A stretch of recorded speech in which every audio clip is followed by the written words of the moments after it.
Moram nekaj reči. Namreč na MMC-ju naše televizije se je pojavil članek, kako so študentje v 89% nagnjeni k samomoru v teh časih in da je zdaj to pripisati korona krizi oziroma ukrepom. Članek se mi zdi je bil tendenciozno napisan, sklicevali so se pa ti, ki so kreirali ta članek, na nekega psihologa Tomaža Veca. Šlo je pač za tendenciozno pisanje z latentnim ozadjem, da bi se blatilo vlado, ukrepe. Res je, v teh časih gre vsem za nohte, ne? Vsem je težko. Poznam zgodbe športnikov, ki so bili pred podpisom pogodbe za, ne vem, bajne denarce, ne? Pa je ta korona kriza prekrižala račune. Študentje seveda trpijo, tako kot trpimo vsi ostali. Tisti, ki nimajo študentskega dela, ker se je vse ustavilo, mogoče res bolj trpijo, kar je bilo napisano v tem članku. Ampak, ne, povezovati, in to dela ta psiholog, ne, tam bi eno diplomo z biopsihologije, Ane Močnik, ali kaj že, Ana Močnik, dol iz Koprske univerze, bi prebral teorija navezanosti in samomorilnost, ne, in bi videl, da se samomori mladini začnejo motati po glavi takrat, kadar je kriza, ne, se pravi, kadar je potres, se sesujejo tiste slabo grajene hiše, ki imajo slabe temelje, ne. Se pravi, če v teh težkih časih prihaja na misel mladcem in mladenkam samomor, se pravi, samomorilna misel, ne moramo mi, to je nestrokovno, ne, to ne more psiholog trditi, kriviti ukrepe, lockdown, državo, ne, Janšo, vlado.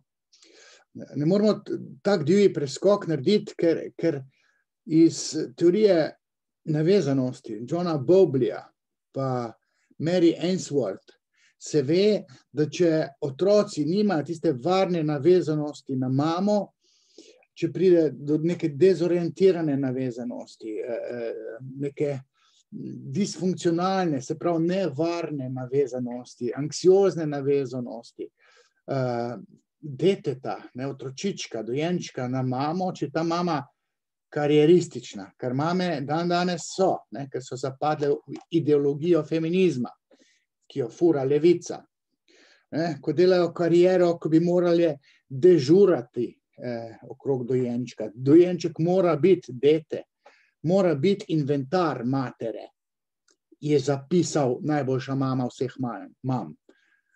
Donald Winnicott namreč. Winnicott je najboljša mama vseh mam. To je anekdota psihoanalitična in če je kdo najboljši psihoanalitik 20. stoletja, je to Donald Winnicott, ne, to ni Freud. Freud je oče psihoanalize, ampak to, kar je delal Donald Winnicott, učenec Melanie Klein. Melanie Klein pa seveda je učenka Freuda in tekmica njegove Freudove hčerke Ane. Ne.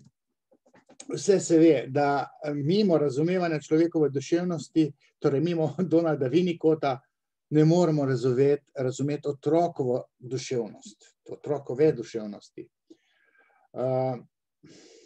Torej, da je otrok oče odraslega človeka, je Freud citiral nekega pesnika angleškega leta 1802.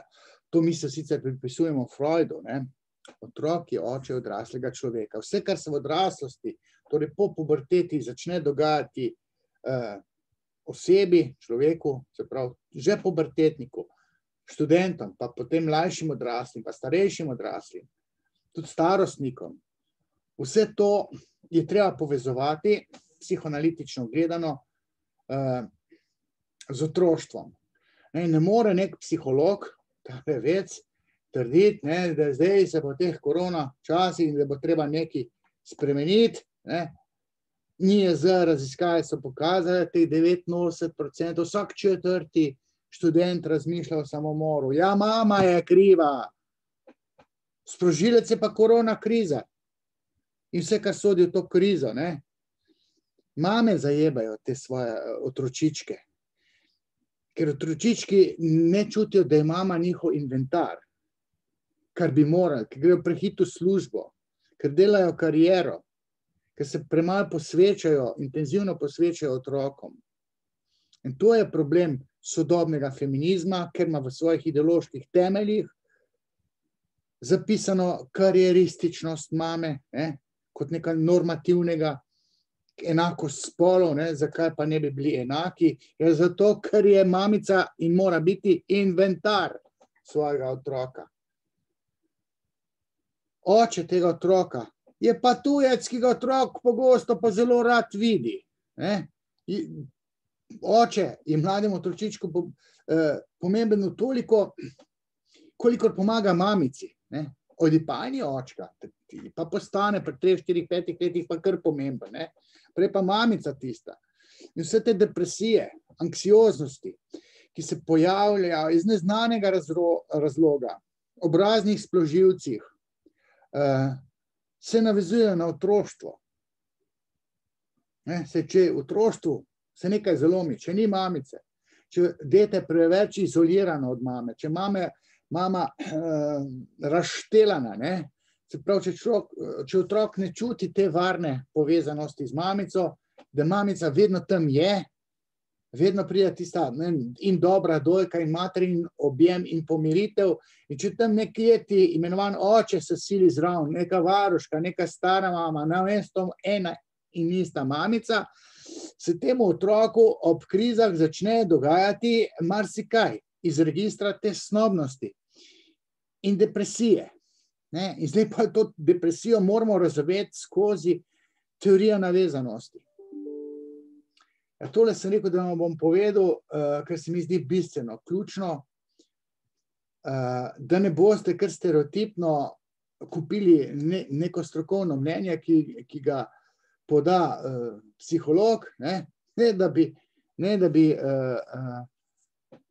pojasnil jedro tesnobnosti, torej anksioznosti, tesnobnosti in depresije, in potem kar tako podivje nedeljsko, pokmečko pripiše problem, vse te psihične probleme pripiše vladi, Janši. Starši zajebamo svoje otroke. Če se otroci v odraslosti zgubijo, smo starši krivi. Ja, tole sem želel povedati. Amen.